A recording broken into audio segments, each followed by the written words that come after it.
Ô Caio, então é o seguinte, o que você crê sobre espíritos e sua influência sobre indivíduos, famílias, povos?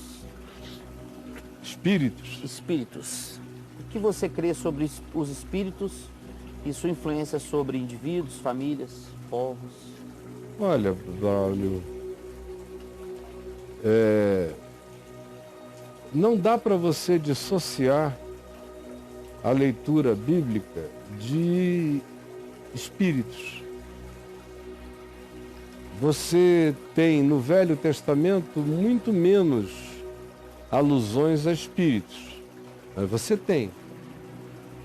Você tem a espíritos invocados pelos mágicos, pelos necromantes, pelos adivinhos, pelos médiuns. Está no Velho Testamento. Todos os povos da antiguidade invocavam espíritos.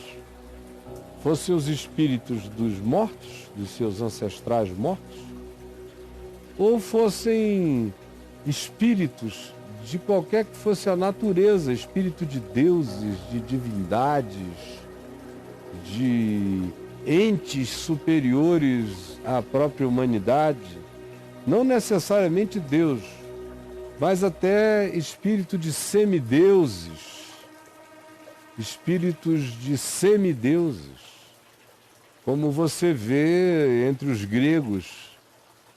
Os gregos eram cheios de divindades, várias, daí serem politeístas, e de semideuses, que eram invocados. Tinham sacerdotes e médios para receberem suas instruções. Em qualquer povo, se você vai a uma comunidade indígena no norte nos Estados Unidos, ou no Brasil, ou na América Latina toda, quanto mais primitiva seja a comunidade, mais você vê que existe relação de algum tipo de conexão com os mortos. Quando não é invocação direta, é uma reverência aos mortos, como se os mortos continuassem vivendo em coisas, em plantas, em geografias ou em animais.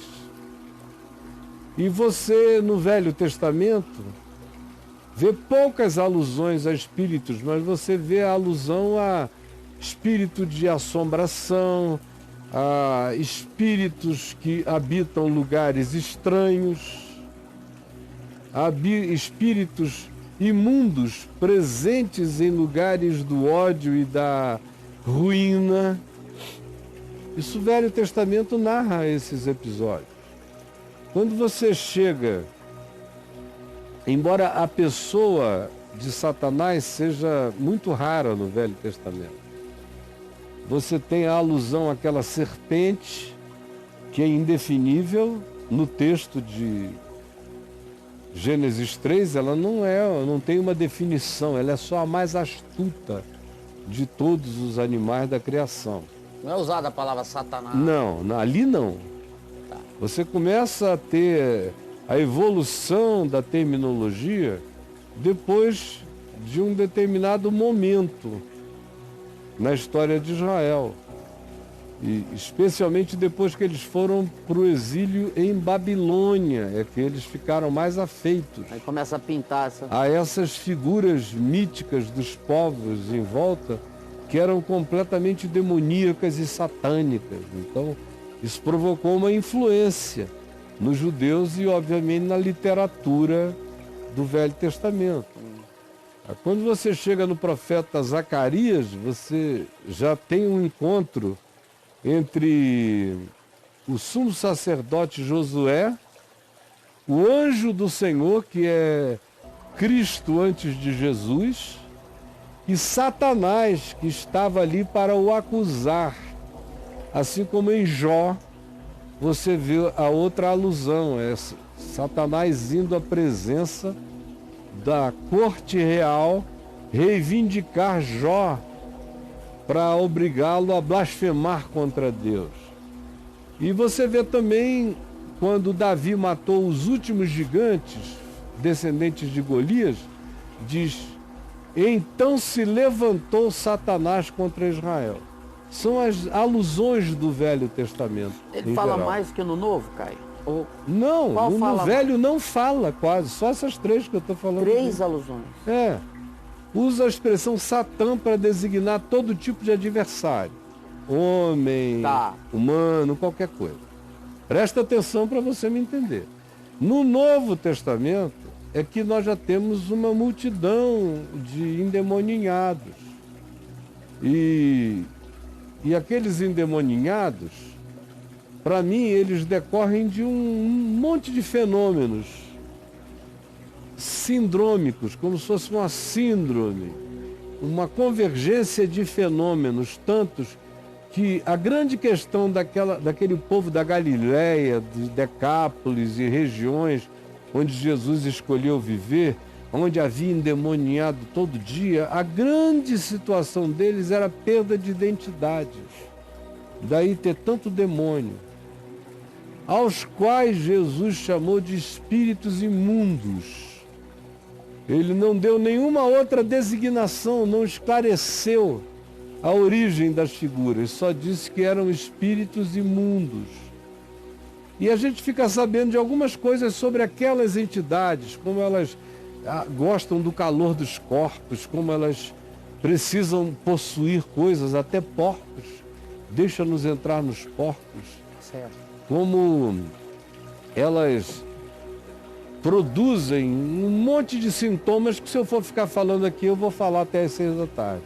Eu tenho livros escritos a respeito disso. É só pegar os livros e entender melhor. Mas o livro de Enoque, que é um livro que não está na Bíblia, mas tem uma influência enorme nos autores do Novo Testamento, leia o meu livro Nefilim, que você vai entender o que eu estou dizendo. O livro de Enoque tem uma influência enorme sobre os autores do Novo Testamento. E o livro de Enoque nos diz que esses espíritos imundos são os espíritos dos nefilins, desses seres que nem eram anjos e nem eram humanos, que foram aqueles híbridos lá de Gênesis capítulo 4, e que de novo são repetidos depois do dilúvio em 1 Samuel, 1 Crônicas, em Deuteronômio e em outros lugares. E é isso que o livro de Enoque diz sobre os espíritos imundos. Por outro lado, Jesus mesmo falou de castas. Ele disse: essa casta não sai senão por meio de jejum e oração. Quando falou de casta, ele criou hierarquias de poderes dessa natureza, alguns com mais força do que outros. E Jesus fala de castas, mas Paulo define-os como, em Efésios no capítulo 2, como poderes mediúnicos do mal das regiões celestes. Efésios capítulo 2, versos 1 e 2. O texto grego os define como espíritos, poderes mediúnicos nas regiões, nas potestades do ar. Paulo chama alguns deles de potestades, ou seja, parece que são seres sem muita consciência pessoal, são mais, nesse caso, energias, forças, ações, são poderes às vezes involuntários, mas que existem nas regiões celestes. Por isso Paulo chama apenas de poderes, potestades, poderes. Tem também o que ele chama de principados. Sim. Principado já é uma herança persa, porque os judeus não foram para o cativeiro em Babilônia com essa noção de principados. Foi lá que eles desenvolveram essa noção. É em Daniel que essa noção aparece. Daniel é um profeta do cativeiro em Babilônia. Quando ele fala do príncipe da Grécia, do príncipe da Pérsia e do príncipe de Israel, Miguel, vosso príncipe. E aí, explicitamente, ele diz que o principado de Israel era um arcanjo, chamado Miguel. Aí ele fala do príncipe da Pérsia e não menciona o nome. Fala do príncipe da Grécia que estava se levantando, mas não fala o nome. E diz Paulo mais adiante, claro que Paulo foi influenciado por tudo isso. E inclusive muito influenciado pelo livro de Enoque. Você vê depois Paulo mais adiante escrevendo aos Efésios, dizendo que a nossa luta não é contra a carne, contra a química orgânica, só contra elementos do fenômeno químico-orgânico e psíquico do indivíduo.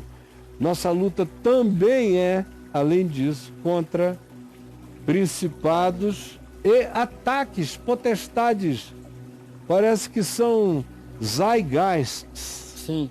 São tempos, poderes Fantástico. que se coletivizam e que trazem uma influência enorme. Então você tem poderes, você tem principados que carregam uma determinada consciência e uma necessidade ou um hábito ou um vício geopolítico. Porque você lembra que os demônios que estavam presentes no Gadareno pediram a Jesus: se tu nos expulsas dele, não nos mandes para fora do país.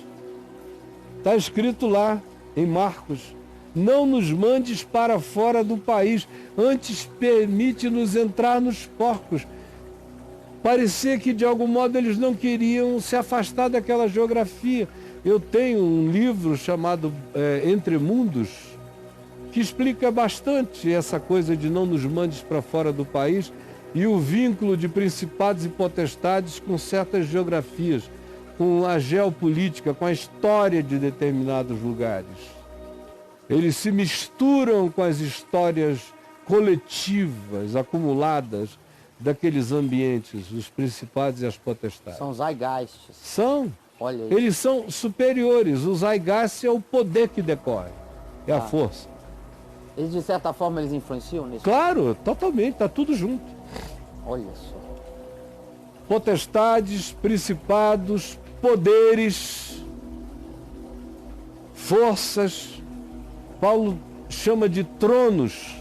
Tronos. Tronos. Que é isso? São, um índio iria dizer, é um centro de poder. Um índio Um índio. da minha terra, como várias vezes, eles já chegaram em lugares comigo, eu cheguei com eles em algumas cachoeiras, eles faziam reverência, eles diziam: isso aqui é um lugar de poder, é um trono de poder. Trono. Paulo falava de tronos nas regiões celestes, designando o fato de que o nosso universo, bem como os universos paralelos ao nosso universo, as camadas dimensionais múltiplas que nós temos aqui conosco e à nossa volta, que não crescem na distância das alturas, elas acontecem na simultaneidade, são diferenças dimensionais que não são mensuráveis por distâncias. Tronos, como que designando algo do tipo permissão de Deus para que determinados entes, estados ou energias tenham a sua existência e o seu poder invariavelmente manifesto e decorrente daquele centro de emanação. Tronos, como você encontra ordens de seres diversos, como aqueles seres do Apocalipse que têm olhos para dentro e para fora o tempo todo, que enxergam tudo, são seres de adoração cósmica. Então você tem desde espíritos pequenininhos, espíritos imundos, perversinhos, obsessores humanos, como até entre esses espíritos você tem inteligências diferentes, tem espíritos que possuem pessoas que são muito burros mesmo. são mais burros do que o indivíduo. Eu já vi gente muito inteligente ficar completamente burra quando possui. Como tem espíritos inteligentíssimos que possuem pessoas burras que se tornam inteligentes. Nessa camada mais baixa eu estou me referindo, a qual Jesus designou como espírito imundo sai dele, espírito maligno. E as outras designações têm a ver com a capacidade maior daquele espírito. Paulo diz, encontrei uma mulher possuída de espírito de adivinhação. Ou um homem possuído de espírito de magias, de enganos, de surgimento de aparições falsas, de qualquer natureza. É como você encontra no Apocalipse. O Apocalipse você encontra aqueles espíritos que possuem os reis da terra, que plantam mentiras, diálogos de mentira contra mentira, mentira contra mentira, porque diz, eu serei espírito de mentira nas suas bocas. E no Apocalipse se fala daquela tríade de rãs da mentira, de espíritos e demônios da mentira, jogando os líderes da terra uns contra os outros e o povo acreditando nessas fake news para todos os lados, que são encetadas. O cara acorda de manhã e diz, já sei, vou fazer isso. Ele pensa que foi ele. Na sua imaginação extraordinariamente malévola, que concebeu aquilo sem saber que ele é apenas uma chocadeira de ovos demoníacos. A mente dele é uma chocadeira de ovos demoníacos. E esses que buscam os poderes para governar os povos são preferencialmente chocadeiras de ovos demoníacos, de ovos da serpente. De modo que o fenômeno humano, social, histórico, geopolítico, tanto quanto o próprio meio ambiente, tudo isso está eivado de seres espirituais. O livro do Apocalipse relaciona anjos ao meio ambiente o tempo todo.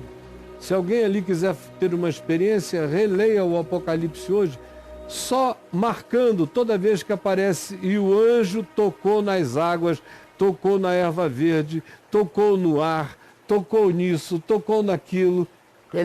Elementos descritos como espirituais, tendo poderes no meio ambiente. Olha só. E anunciadores da desgraça ambiental. É o que na maioria das vezes esses anjos são. Como o próprio Apocalipse tem especificamente um texto no qual ele diz que o anjo que cuidava da erva verde, misturando o aspecto natural da vida e da criação com a dimensão espiritual dos seres criados por Deus. Ou como no Salmo 106, eu creio que é verso 4 ou verso 7, por aí, não é mais para frente do que isso. É bem mais, é 100 e não sei o que. Salmo 4, durante o Salmo 4 você vai encontrar o versículo que diz, porque tu envias o teu Espírito sobre, Espírito com E maiúsculo, Espírito Santo, envias o teu Espírito sobre a face da terra, o qual renova toda a tua criação. Então, no mundo de Deus não existe tricotomia, nem dicotomia, nem dualidade. Todas as coisas se pervadem, se misturam. O profeta Oséias diz que por causa do pecado abominável do povo, até as aves dos céus sofrem, os peixes no mar e a terra seca.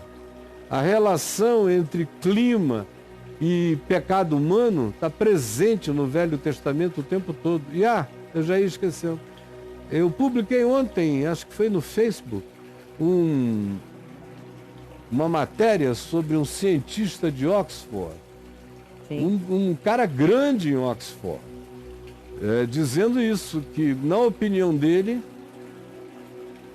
e ele chegou à conclusão, e ele tem uma teoria, de que a natureza humana e seres de outras dimensões estão mais jungidos do que as ciências naturais querem admitir. Aí perguntaram a ele qual é a prova que ele tinha disso. Ele falou, não, eu não posso apresentar prova. Porque eu estou lidando com uma coisa científica, que é a natureza, e estou lidando com uma dimensão que está para além da minha capacidade probatória. Mas eu tenho evidências de que tanto mais quanto a gente faça isto aqui, mais aceleram-se esses outros processos e a gente ouve as notícias. Ouve as notícias. E ele associou isso ao que de 50 anos para cá se convencionou chamar de alien, que é só um apelido para gente, seres e criaturas de outra dimensão. O Velho Testamento e o Novo Testamento se chamariam de anjos, em vez de aliens, de principados, de potestades, de poderes. O alien seria o alien. É a mesma coisa. Em português. Então, é só uma linguagem contemporânea para designar as velhas linguagens bíblicas. Aí crente, como não consegue separar uma coisa da outra, já fica pensando que você está inventando moda. Não, eu só estou falando de anjo mesmo, de principados, de potestades, de poderes e de camadas dimensionais diversas. Leiam o meu livro Entre Mundos. Entre Mundos. E se vocês entrarem no site, viu, Marcelinho Cunha e João Paulo, aperfeiçoem a busca pelo amor de Jesus. Façam pelo menos ser como era antes. Se entrar no site e perguntar por principados e potestades, pelo menos no antigo site haveria centenas. Nesse aí eu não sei o que vai dar. Falou muito disso, 102. 102? Não, 102 é blasfêmia, desculpa. É blasfêmia. 85. De principados e potestades. Isso. Dá uma chegadinha aí e, enfim. Entre Os principados e potestades e a mente de Paulo. Olha aí, ó. Tá aí. Tem passado por aí. Principados e potestades e a mente de Paulo. O inconsciente coletivo é usado pelos poderes espirituais. Isso, tem muita coisa. Olha que massa. Tá bom? Vamos lá. Que é legal.